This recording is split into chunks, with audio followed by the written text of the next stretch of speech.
Hey, welcome back to Daily Flash. I'm Mitch English. Author and life coach Mark Neff recently published a book. It's titled Diving into Darkness, Find the Light. The book has some pretty intense subjects, so we've been breaking it down by chapter. Last month we talked about cancer, something devastating to go through, and today we're going to actually dive into addiction. Joining us now from the Queen City itself, Cincinnati, is Mark Neff. Hey there, Mark.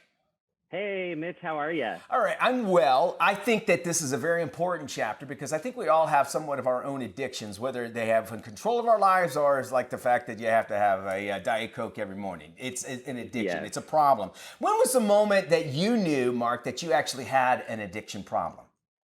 Well, I think, if I look back to when I was around 25, I think that little voice inside of me was always telling me that maybe I was partaking a little more than most of my friends. Okay. But it took about 25 years to catch up to me.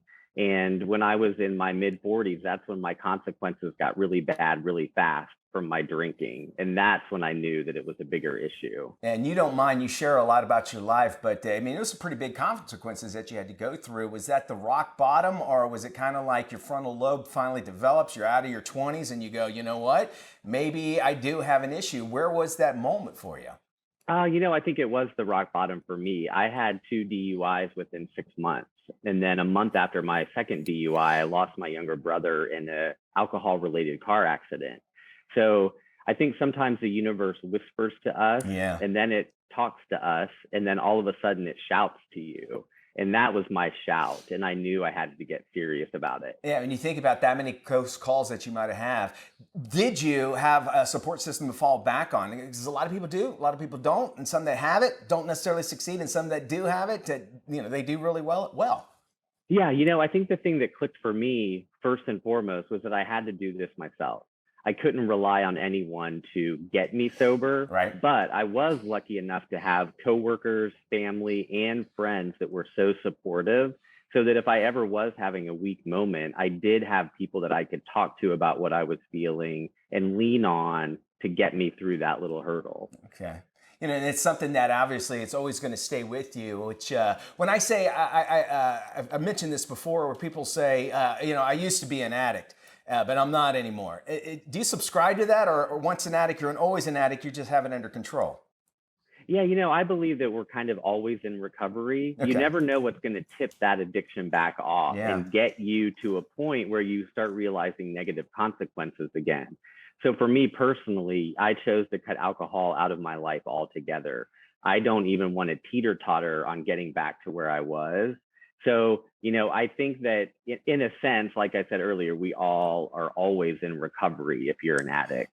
Yeah, I agree with you on that. I'm glad you had mentioned that there. Somebody that has gone through that sort of thing. And you had people to help you out, I'm assuming. And if maybe you have, or if people watching have a family member that might have an addiction problem, what do you feel is the best way to approach that person about it? Based on my experience, I think you have to approach someone with love and care. The ultimate decision is going to be on that person, whether they want to make that change and get serious about it. I believe any addict that's doing it for anyone other than themselves is setting themselves up for failure. Yeah. So love, support, and just be there. And, I think the other piece of that, don't enable. I think a lot of times we enable in ways that we don't even realize we're enabling. So love and support, but be sure you're not enabling that person in their addiction. Not to make this feel any harder for anybody that might be going through that, but a lot of times those that give up an addiction actually pick up another one. Was that the case for you?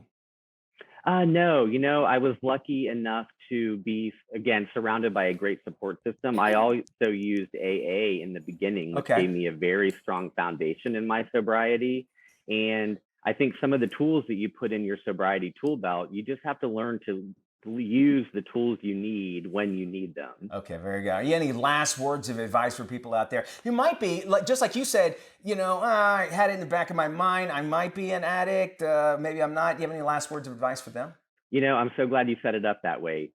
Always listen to that little voice inside of your head, because it never lies. And my little voice was telling me for a long time, and I chose not to listen until, again, things got really serious for me. All right. If folks want to get a copy of your book, Diving into the Darkness and Find Light, where can they go to get it? Amazon.com. All right, Mark, we love having you here. We'll have you back next month working through each chapter as Mark Neff, joining us, of course, from Cincinnati. Great guy, author, and, of course, a life coach as well. Thank you there, Mark. Thanks, Mitch.